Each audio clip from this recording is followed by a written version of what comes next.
Setelah kekejaman itu terjadi, apa yang dilakukan Banget Situmorang? Enggak sampai di situ aja teman-teman. Ternyata Banget Situmorang ini mengajak Tini untuk memutih jenazah Astuti, istrinya sendiri. Beberapa orang teman Banget Situmorang ini datang ke warung soto itu dan menikmati soto daging manusia. Tepatnya daging istri Banget Situmorang. Dan setelah mereka membukanya, ternyata di dalamnya adalah potongan seorang wanita yang sudah meninggal dunia. Halo semuanya, balik lagi bareng gua Dera di channel ini. Jadi di video kali ini gua mau berbagi kisah tentang seorang pria yang bernama Banget Situmorang. Di mana kisah ini merupakan sebuah kasus yang terjadi pada tahun 2013. Dan menurut gua kasus ini bukan kasus biasa yang mungkin di Indonesia hanya satu-satunya. Di mana Banget Situmorang ini tega menghabisi nyawa istrinya hanya karena dituduh berselingkuh. Padahal yang berselingkuh adalah dia sendiri. Dan yang lebih teganya lagi, Banget Situmorang memotong jasad istrinya yang kemudian dijadikan bahan soto Lamongan yang biasa dia jual setiap hari di Kampung Rambutan di mana tempat dia berdagang. Bahkan soto itu dinikmati sama dia sendiri dan juga teman-temannya. Buat kalian yang mau tahu cerita ini, tonton videonya sampai selesai, karena gue yakin dari cerita ini kita bakal merinding bareng.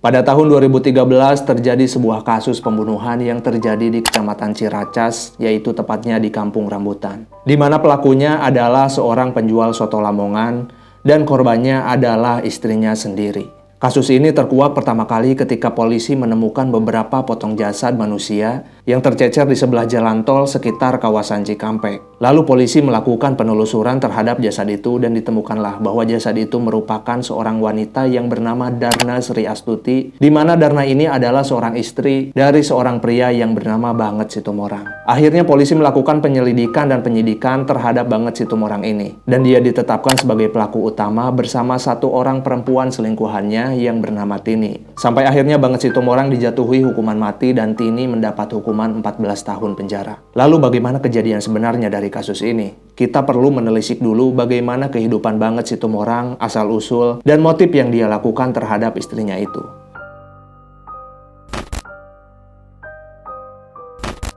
Jadi Banget Situmorang ini adalah seorang pria yang lahir di Sumatera Utara. Pada waktu kecil, Banget Situmorang ini hidup dalam sebuah keluarga yang terbilang ekonomi rendah atau bisa dibilang miskin.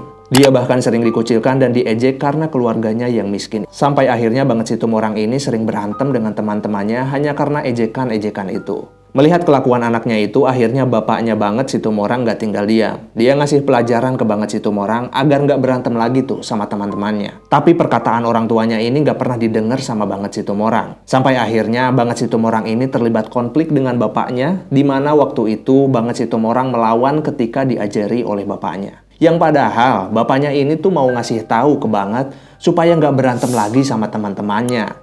Karena di enggak-enggak juga, Banget Situmorang ini pasti suatu saat bakal butuh sama teman-temannya sendiri.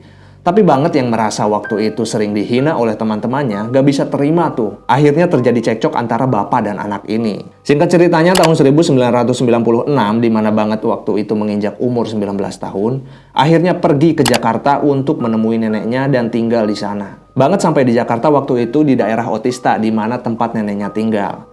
Di situ Banget mulai melamar-lamar lah pekerjaan. Sampai akhirnya dia keterima menjadi salah satu sopir Kopaja yang ada di Blok M. Nah, di Blok M inilah Banget yang awalnya memang punya kelakuan atau tabiat yang suka marah-marah dan berantem sama orang lain, atau tabiatnya yang terbilang jelek, bergaul dengan orang-orang yang ada di terminal dengan berbagai latar belakang yang ada di sana. Akhirnya Banget terpengaruh dengan lingkungan sosial yang ada di terminal itu. Waktu itu kan Banget ini masih bujang. Akhirnya dari pendapatan sebagai sopir Kopaja, dia gunakan buat poya-poya karena dia belum punya tanggung jawab istri ataupun anak. Dia main cewek lah, main judi, sampai mabuk-mabukan di terminal itu bersama teman-temannya. Sampai akhirnya di tahun 2000 setelah Banget Situmorang berada 4 tahun di Jakarta, dia akhirnya bertemu dengan seorang perempuan yang bernama Roini. Nah, Roini ini merupakan seorang karyawan swasta dan Roini ini sering naik Kopaja yang disupiri oleh Banget Situmorang. Karena intensitas yang semakin berlanjut dan sering banget ketemu, akhirnya Roini ini menaruh hati kepada Banget Situmorang. Begitupun sebaliknya, Banget Situmorang ini kok lama-lama melihat Roini kayak cantik gitu kan. Akhirnya Banget Situmorang mulai deket dengan Rohini. Mereka menjalin hubungan di sela-sela mereka bekerja. Kalau misal Rohini mau berangkat, nah di situ dia pacaran tuh sama Banget Situmorang di dalam bis Kopaja. Begitupun ketika Rohini pulang kerja. Banget Situmorang rela bela-belain buat jemput Rohini dari tempat pekerjaannya dan mengantar ke rumah Rohini. Perjalanan cinta yang cukup panjang sekitar 1 tahun, akhirnya Banget Situmorang ini memutuskan untuk mengajak Rohini menikah. Mereka melangsungkan pernikahan di Sumatera Utara di tempatnya Banget Situmorang.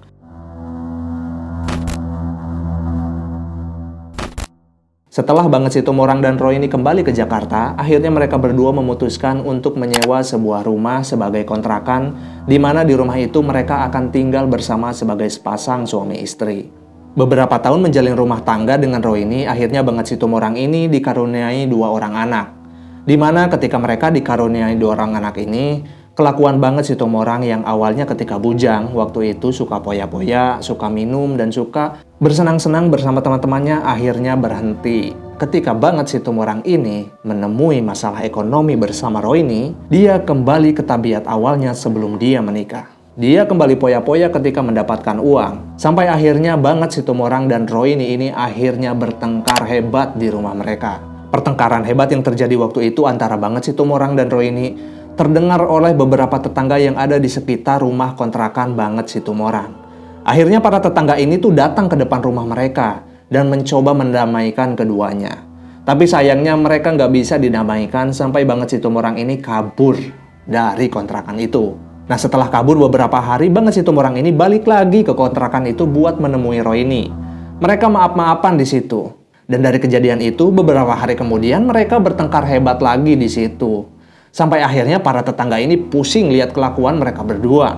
Akhirnya para tetangga melaporkanlah ke pihak RT. Agar permasalahan Banget Situmorang sama Rohini ini bisa cepat selesai dan nggak jadi kebisingan lah buat tetangga pada waktu itu. Pak RT yang selama ini nggak banyak omong, ternyata diam-diam mendengar tentang keributan yang sering terjadi. Dan hal itu bikin Pak RT geram selama ini. Udah dikasih tahu sama tetangga nggak bisa nurut kedua orang ini. Pak RT mengambil keputusan lah, mengusir mereka berdua dari kontrakan itu. Akhirnya Banget Situmorang bersama Rohini dan kedua anaknya meninggalkan kontrakan itu karena udah merasa malu dan diusir sama warga dan tetangga yang ada di situ. Mereka memutuskan pergi dari kontrakan itu dan mencari kontrakan baru. Singkat ceritanya, setelah Banget Situmorang dan Rohini ini pindah ke kontrakan baru, ternyata hubungan mereka nggak membaik sama sekali. Banget Situmorang dan Rohini masih sering bertengkar hanya karena masalah ekonomi. Yang usut punya usut, ternyata uang yang selama ini penghasilan dari sopir Kopaja sering digunakan Banget Situmorang buat poya-poya dan cari perempuan lain. Nah disinilah ketika Rohini mengetahui bahwa uang hasil nyopir Banget Situmorang digunakan buat main cewek, akhirnya pertengkaran semakin menjadi-jadi. Bahkan Banget ini melakukan KDRT kepada Rohini sampai beberapa bagian dari tubuh Rohini ini mengalami lebam-lebam, dan hal itu menjadi pertanyaan tetangga-tetangga yang ada di sekitar kontrakan mereka. Ternyata tabiat keras yang selama ini dimiliki oleh Banget Situmorang yang udah melekat dari kecil, itu nggak pernah benar-benar hilang walaupun Banget Situmorang ini udah dikaruniai 2 orang anak. Bahkan dia tega bermain perempuan, melakukan judi dan minum minuman keras. Yang kemudian Banget Situmorang ini menjalin kisah cinta diam-diam di belakang istrinya dengan seorang perempuan yang bernama Darna Sri Astuti. Karena perselingkuhan Banget Situmorang dan Astuti diketahui oleh Rohini, akhirnya Banget dan Rohini kemudian bertengkar lagi di rumah kontrakan. Di rumah kontrakan itu Banget Situmorang Rohini sampai bengkak pada mata kirinya. Dan dalam kejadian itu Banget Situmorang menjatuhkan talak kepada Rohini di depan anak-anak mereka sendiri. Setelah pertengkaran itu dan jatuhnya talak Banget Situmorang kepada Rohini, Banget Situmorang ini makin menjadi-jadi menjalin kisah cinta bersama Astuti. Bahkan Banget Situmorang ini sempat diajak Astuti untuk pergi ke Jambi menemui keluarga Astuti untuk berkenalan. Di Jambi itu pula Banget Situmorang mengaku sebagai bujang yang baru saja mendapat pekerjaan. Akhirnya pada tahun 2011 Banget Situmorang ini menikahi Astuti tepat 1 tahun, di mana Banget Situmorang udah menjatuhkan talak kepada istrinya Rohini. Awalnya gua mengira setelah Banget Situmorang ini menikah dengan Astuti, tabiat keras Banget Situmorang bakalan reda. Ternyata enggak cuy. Setelah mereka menikah malah makin menjadi-jadi. Banget Situmorang setelah menikah dengan Astuti, mereka kemudian memutuskan untuk menyewa sebuah kontrakan di dekat terminal Kampung Rambutan. Nah, di kontrakan itu, Banget Situmorang mengajak Astuti buat jualan soto Lamongan atau soto biasa lah. Pokoknya soto aja gitu. Nah, di warung itu terjadi kisah cinta di belakang Astuti antara Banget Situmorang dengan seorang perempuan. Jadi awalnya gini, ketika Banget Situmorang dan Astuti memutuskan untuk membuka warung soto Lamongan yang ada di Kampung Rambutan, Banget Situmorang ini berhenti dari pekerjaan asalnya sebagai supir Kopaja di Terminal Blok M. Setelah mereka membuka warung, waktu itu awalnya warungnya nggak terlalu rame lah. Masih sepi-sepi aja karena emang baru buka gitu kan. Nah, lama-lama warung Banget ini mulai rame setelah Banget mengajak teman-temannya yang ada di Kampung Blok M atau di Terminal Blok M buat datang ke sana dan jajan. Setelah Banget Situmorang mengajak teman-temannya datang ke warung soto Banget Situmorang akhirnya mulai rame. Terlebih Banget Situmorang ini menjual minuman-minuman keras juga di warung soto itu. Kayak tuak, anggur merah, dia jual juga tuh di warung sotonya. Biar menggait pengunjung-pengunjung dari kalangan anak muda. Sampai benar-benar warung soto Banget Situmorang ini rame banget waktu itu. Karena warung sotonya udah rame, Banget Situmorang ini kan kemudian mendapatkan penghasilan yang cukup banyak dari hasil jualan soto. Penghasilan yang cukup banyak bukannya digunakan buat investasi atau beli rumah baru, Banget Situmorang malah main cewek lagi di belakang Astuti, istrinya yang kedua. Jadi Banget Situmorang bertemu dengan seorang perempuan yang bernama Tini yang bekerja sebagai penjual jamu. Nah, Tini ini sering banget tuh melintas di depan warung soto milik Banget Situmorang. Banget Situmorang ini melihat Tini ini kayak yang cantik banget gitulah. Sambil jualan gendong jamu ya kan. Dipanggil tuh si Tini buat beli jamu. Dari pertemuan itu akhirnya Banget Situmorang ini menaruh rasa suka kepada Tini, seorang penjual jamu. Sebenarnya Tini si penjual jamu itu punya suami dan juga 2 orang anak. Tapi entah kenapa waktu itu Tini juga menaruh rasa suka kepada Banget Situmorang setelah pertemuan pertama mereka terjadi. Mereka kemudian sering bertemu di depan warung soto milik Banget Situmorang. Tapi anehnya ini Astuti nggak menaruh rasa curiga sama sekali. Jadi menganggap Banget Situmorang itu ya cuma beli jamu doang kepada Tini. Karena warung soto Banget Situmorang ini waktu itu lagi rame-ramenya. Dengan alasan rame inilah Banget Situmorang meminta izin kepada Astuti agar Tini bisa bekerja di warung soto mereka.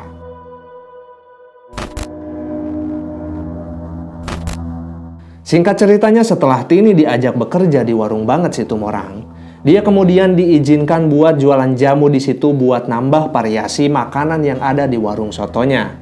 Jadi selain ada soto dan minuman keras, di situ juga menyediakan jamu tradisional. Ini menurut gua perpaduan yang cukup unik juga di dalam sebuah warung soto. Yang satu ada yang makan, yang satu ada yang mabok, yang satu ada yang minum jamu.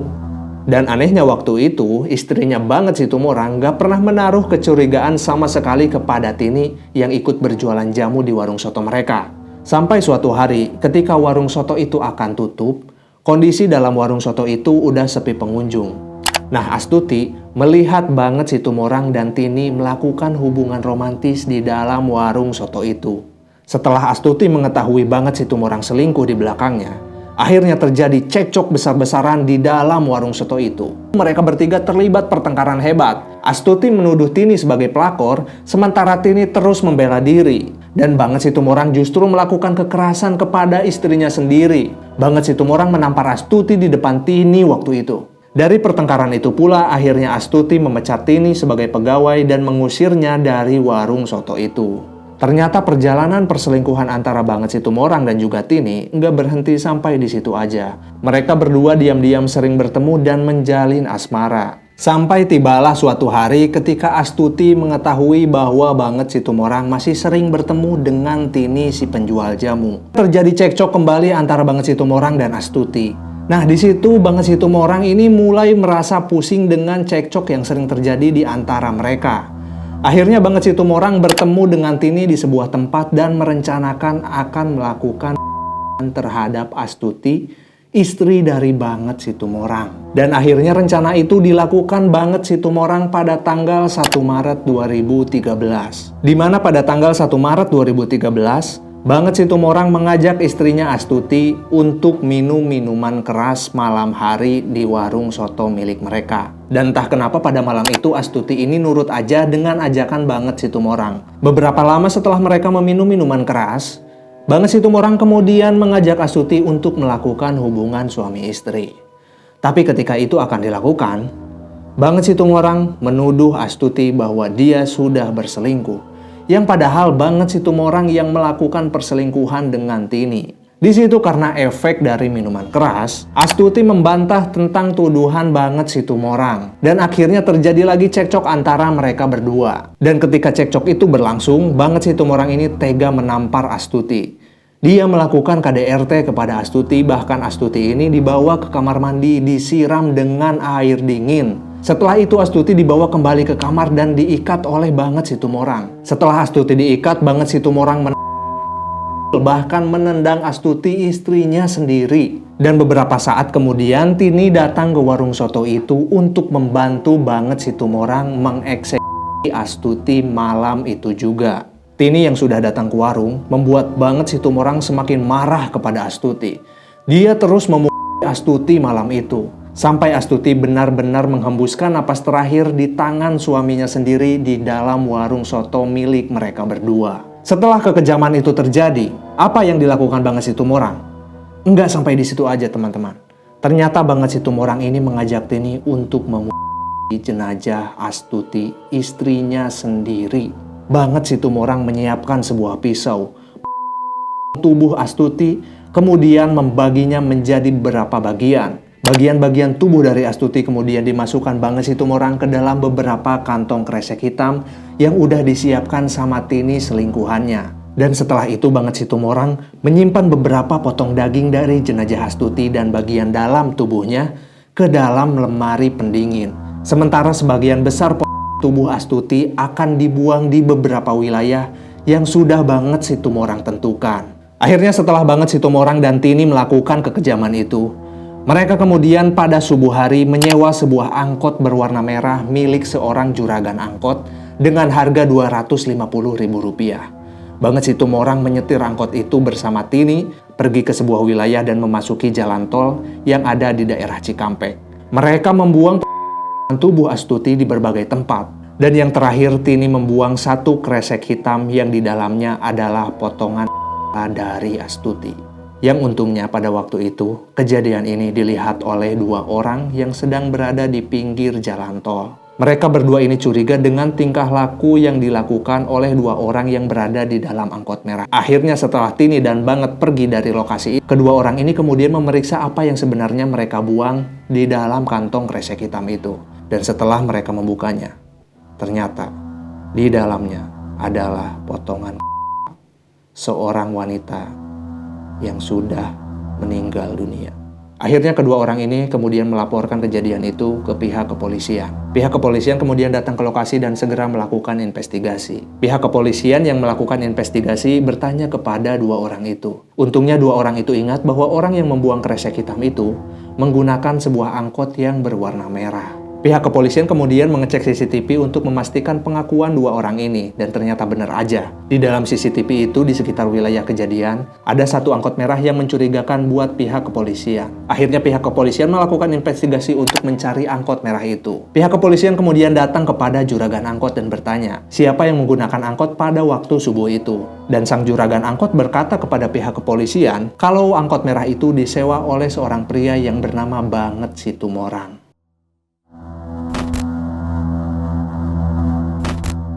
Sementara setelah kejadian itu di warung soto Banget Situmorang memasak beberapa bagian tubuh dari istrinya sendiri bersama Tini untuk dijadikan bahan soto yang akan mereka jual. Setelah hidangan itu masak, akhirnya Banget Situmorang mengundang beberapa teman-temannya untuk menikmati soto gratis di warungnya. Beberapa orang teman Banget Situmorang ini datang ke warung soto itu dan menikmati soto daging, tepatnya daging istri Banget Situmorang. Dan yang lebih gilanya lagi, sang pelaku Tini dan Banget Situmorang ikut menikmati soto masakan mereka. Setelah polisi mendapat informasi dari pihak juragan angkot, akhirnya polisi segera menjemput Banget Situmorang yang kala itu berada di warung sotonya. Banget Situmorang ditangkap dan kemudian diadili bersama Tini sang selingkuhan dengan mendapat hukuman mati. Sementara Tini mendapat hukuman 14 tahun penjara. Namun sebelum Banget Situmorang menerima konsekuensi dari perbuatannya itu, di penjara Banget Situmorang meninggal karena penyakit TBC yang dideritanya selama ini. Nah, itu tadi adalah sebuah cerita dari seorang pria yang tega menghabisi nyawa istrinya sendiri, bahkan tubuh dari istrinya sendiri dimakan dan dimasak bersama selingkuhannya. Kalau kalian suka konten kayak gini, dan ingin membahas kejadian-kejadian seru lainnya, silahkan kalian bisa like video ini dan subscribe untuk berlangganan. Kasih saran di kolom komentar, biar gua punya banyak bahan buat dibahas di video selanjutnya. Entah itu tragedi ataupun kejadian-kejadian kasus. Boleh ditulisin di kolom komentar. Sampai ketemu di video selanjutnya.